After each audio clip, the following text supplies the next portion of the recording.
Hello listeners and viewers, welcome to Kaduna State Ministry of Education Radio and TV e-learning program designed for our SS3 and other students staying at home due to the coronavirus pandemic.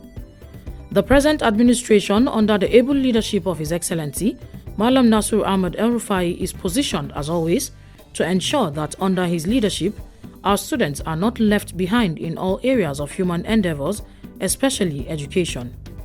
Kaduna State is the center of learning. Therefore, we want to ensure that our students excel in their forthcoming examinations and beyond. Students and other learners at home are given this opportunity in order to continue learning, as education is a continuous process. Different subjects will be taught in this program to assist students to perform excellently in the forthcoming Senior School Certificate examination being conducted by NECO and WAEC as soon as schools reopen.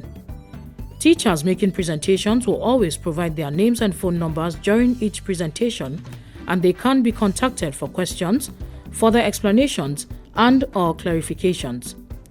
The following numbers and contacts can also be reached for expression of any concern or observation: 090-865-00545 or 080-383-62072. Our website is www.education.kdsg.gov.ng. Our email education@kdsg.gov.ng or education.kdsg@gmail.com. Our YouTube channel, Ministry of Education, Kaduna State. Our Twitter handle @Kaduna_MOE. Or our Facebook page, Ministry of Education, Kaduna State. Stay safe, stay at home, and learn well. Thank you, happy listening, and happy viewing. Hello learners, welcome to another segment of learning. I am Mrs. Chinyo and I will be taking government. Our topic today is franchise. Sometimes people call suffrage instead of franchise. It means the same thing. Today's lesson will be discussed under 3 headings. These are definition of franchise, also known as suffrage. Classification of franchise. Last but not the least, types of franchise. In the course of our discussion, please, I don't want you to get confused. I will be using franchise and suffrage interchangeably. It means the same thing. Now let us look at the definition of franchise. Franchise can be defined as the political rights of citizens of a country to vote and be voted for in an election. Now, anywhere you hear the word franchise, it refers to the citizen of a country's rights, their constitutional rights, politically to stand for election themselves or to go out and vote people of their choice without let or hinder. Now that type of rights or privilege is what we refer to as franchise. Now I want you to note that people or citizens that qualify to go out and vote people of their choice during an election are called electorates, while those who desire and come out to contest for position in order to govern or represent their people are called candidates. I want us to look at the main classification of franchise.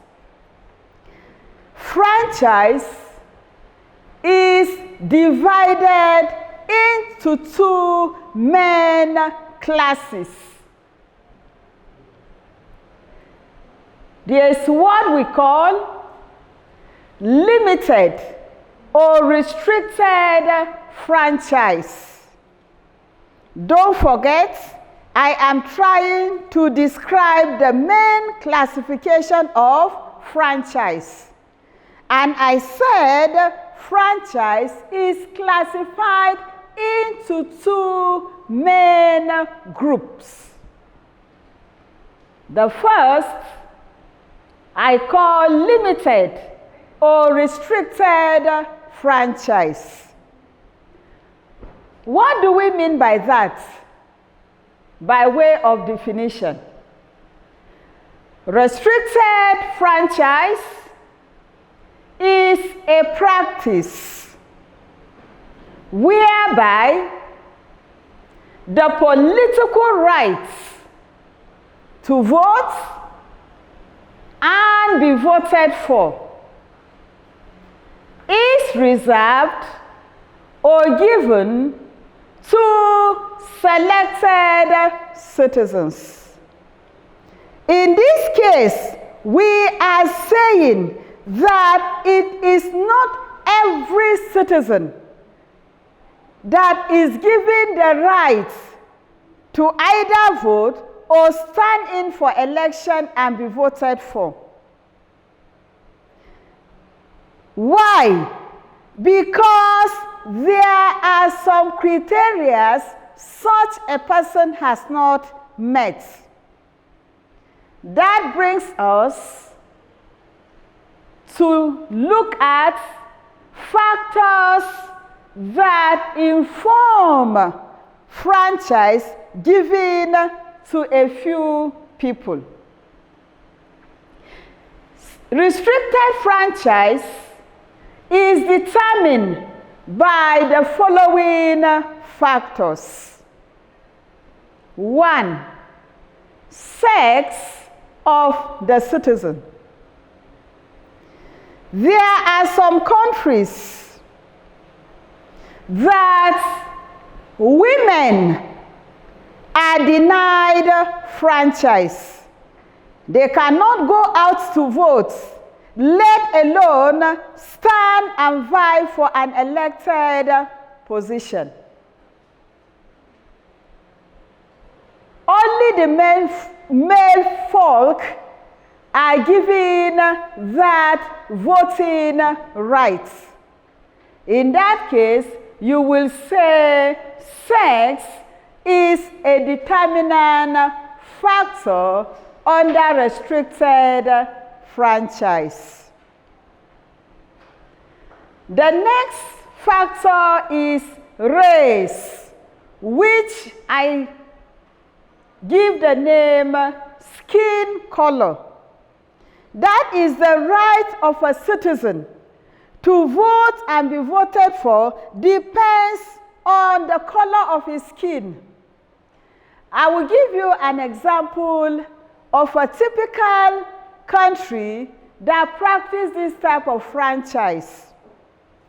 South Africa, before they gained their independence, they were practicing apartheid, a discriminatory political system against the black race.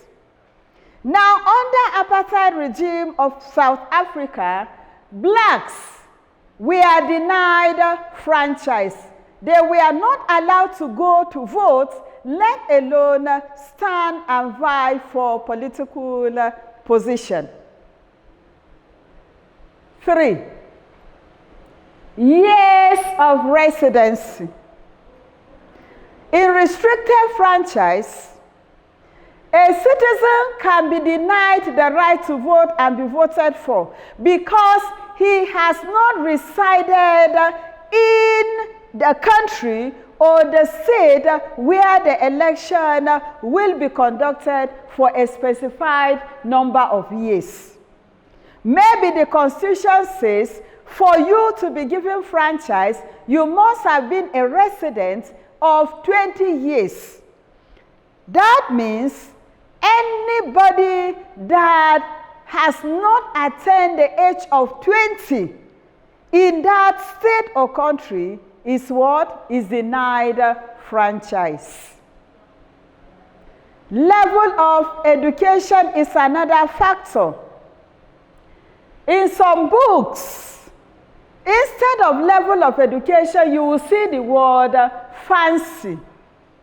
What does this mean?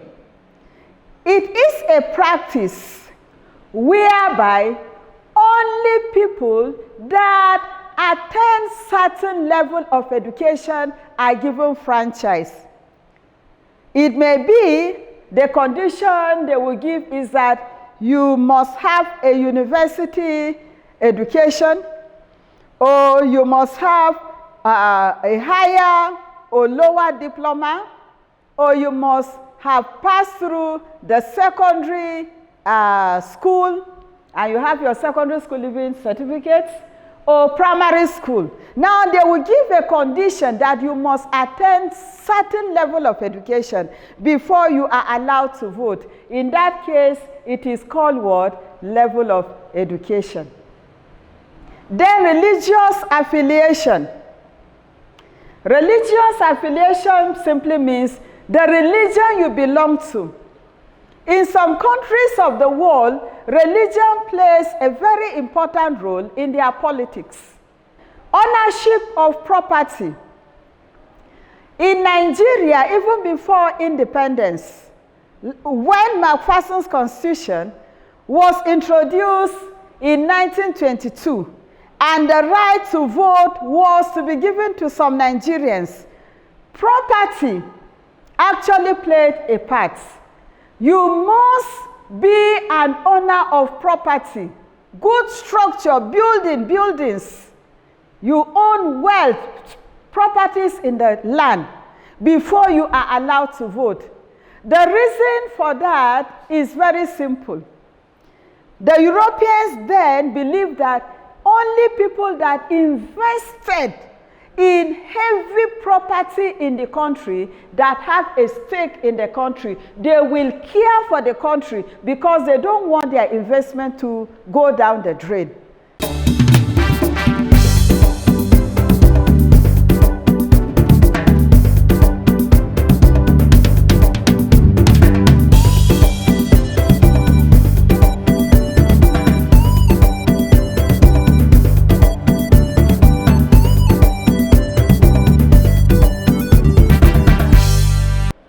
The next is what? Wealth or poverty.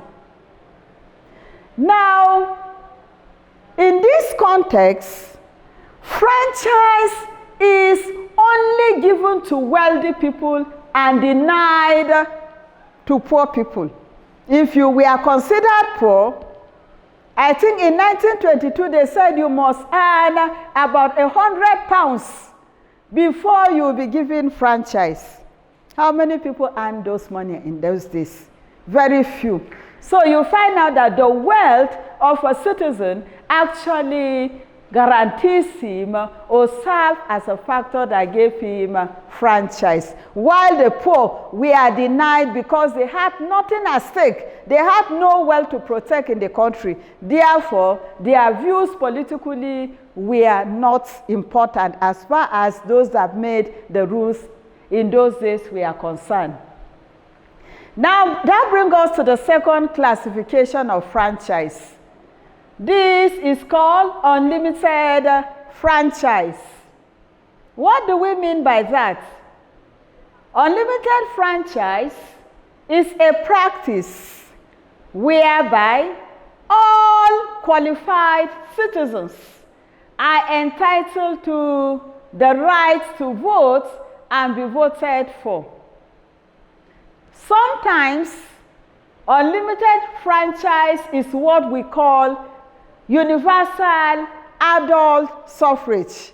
And that is what is popular now in almost all the democracies of the world. We practice universal adult suffrage. Below are important factors considered in giving unlimited franchise, otherwise known as universal adult suffrage. 1. Age. In Nigeria, for example,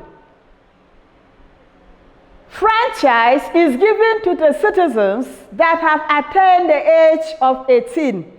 Once you are 18 years old in Nigeria today, you can stand for election and you can vote the person of your choice, depending, however, on the office you are vying for.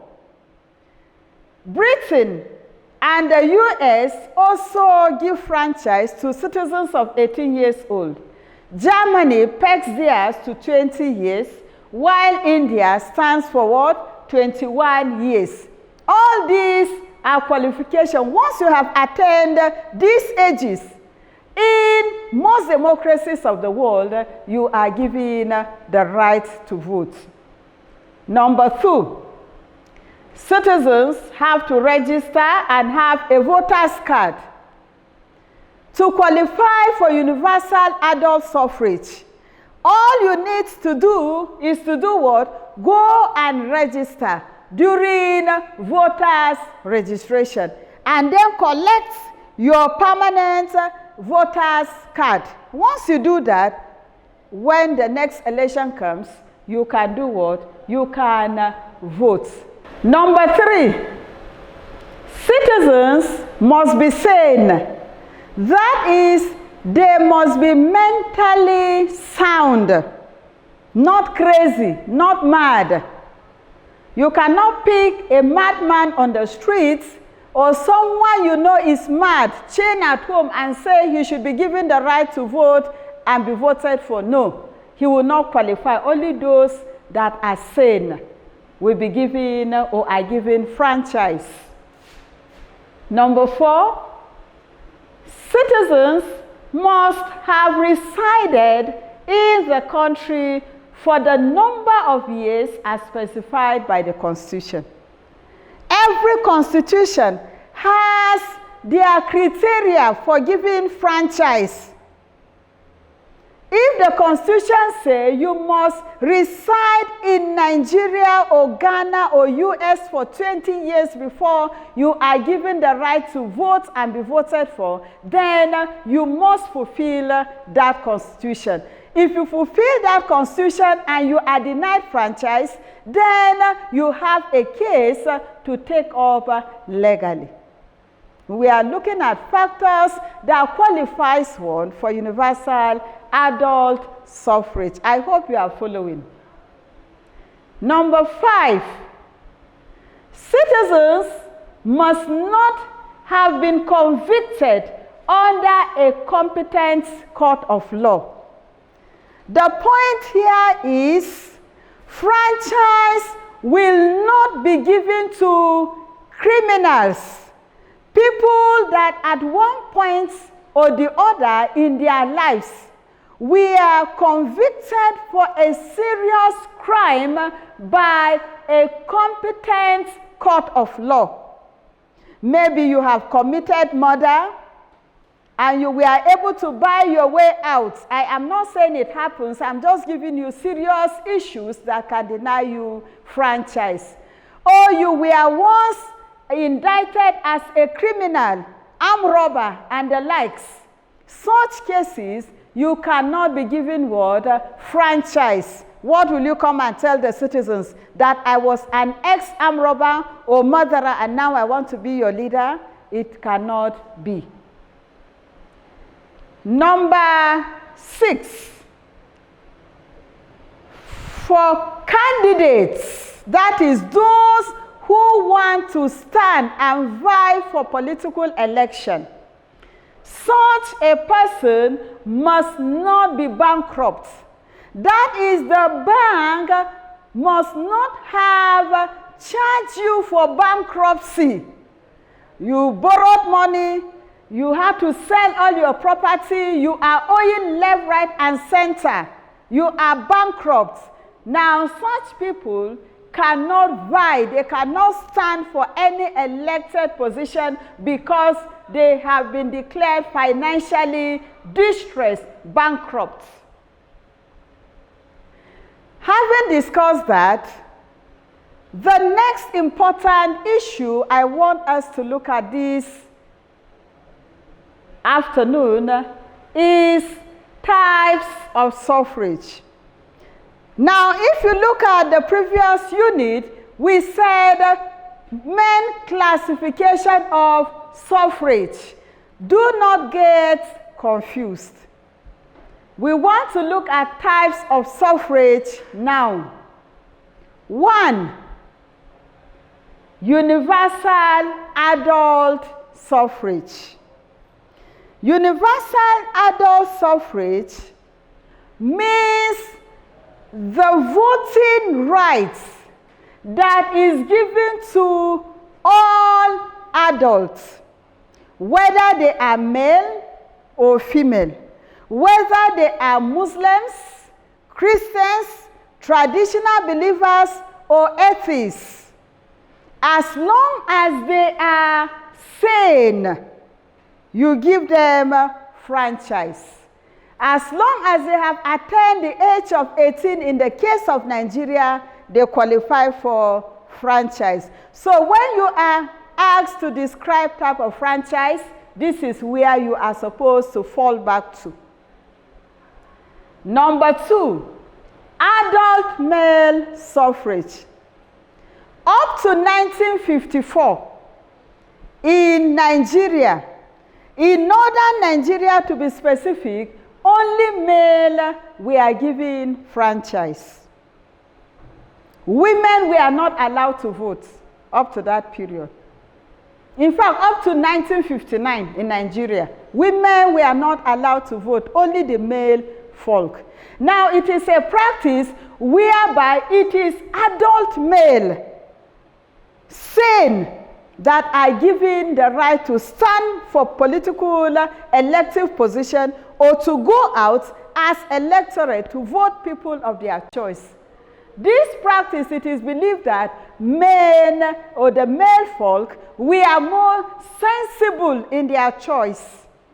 They are not carried by emotion like women.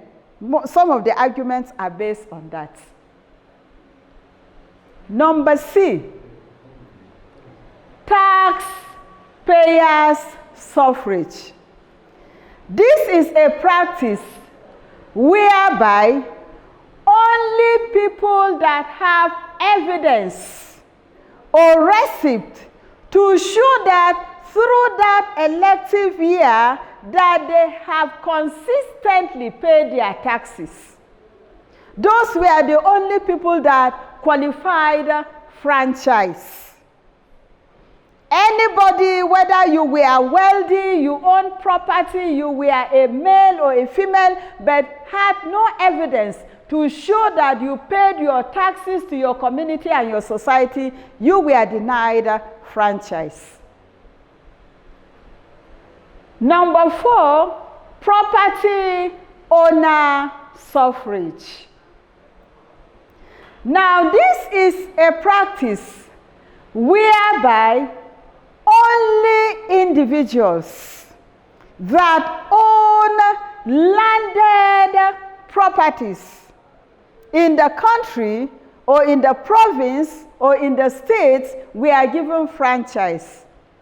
The argument was that it is only such people that had invested their capital in owning properties in the country that will have the interest of that country at heart.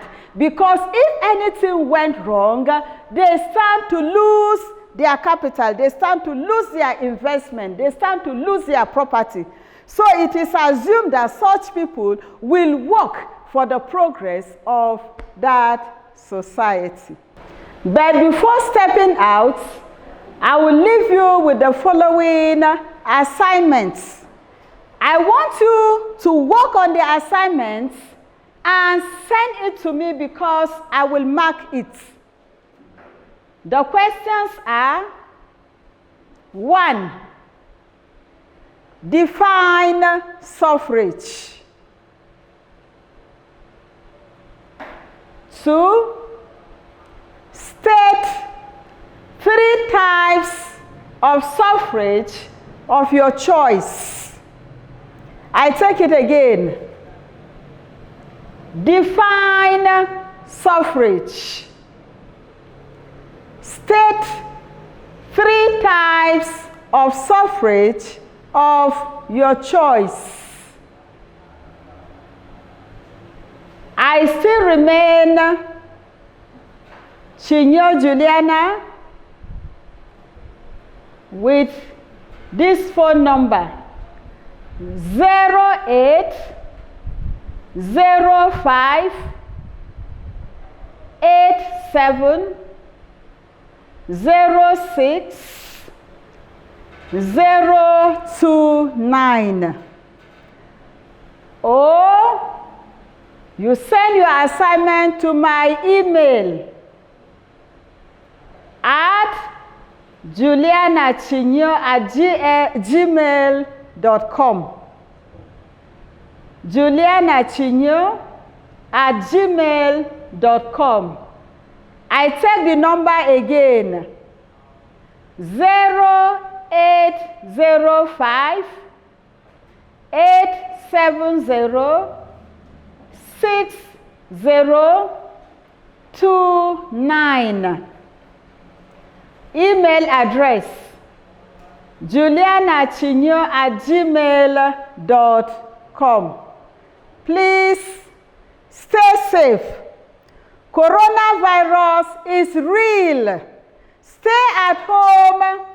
Study what we are teaching you. Keep yourself busy with the assignments.